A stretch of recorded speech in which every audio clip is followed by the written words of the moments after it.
Ընտանիքի անդամ լինելը դեռևս հանցագործություն չէ, քաղաքական հայացքներ ունենալը հանցագործություն չէ, գույքային եւ ընտանեկան կապ ունենալը ինքնին չի կարող փոխարինել անհատական քրեական պատասխանատվության ապացույցին։ Այս ամենը ոչ թե արդարադատության մասին են, այս ամենը քաղաքական հետապնդումների եւ սելեկտիվ արդարադատության մասին են։ Եվ նաեւ այն մասին, որ Հայաստանում արդարադատության անկյունակարը վրեժխնդրությունն է, մարդու արժանապատվության նվաստացումը։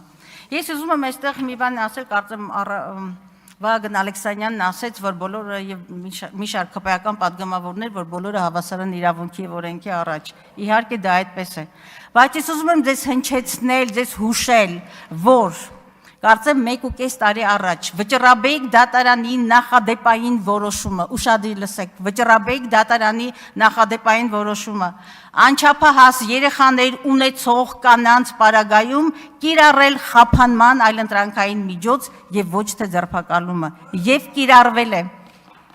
Խնդրում եմ տեղից մի աղմկեք, եւ կիրառվել է, եւ ում պարագայում է դա կիրառվել։ Եվ լավ են արել, որ կիրառել են, ասեմ Արլեն Սիմոնյանի եղբոր կնոջ պարագայում։ Ընդ որում ասեմ, ոչ միայն ես, այլև իմ գործընկերուհիները, երբ որ այդ ձերբակալությունը եղավ, մենք նույնիսկ հրապարակային մեր պատրաստակամությունը հայտնեցինք, նույնիսկ անունը չեմ հիշում, այդ կնոջը համապատասխան երաշխավորություն ուրեմն տալ եւ ներկայացնել։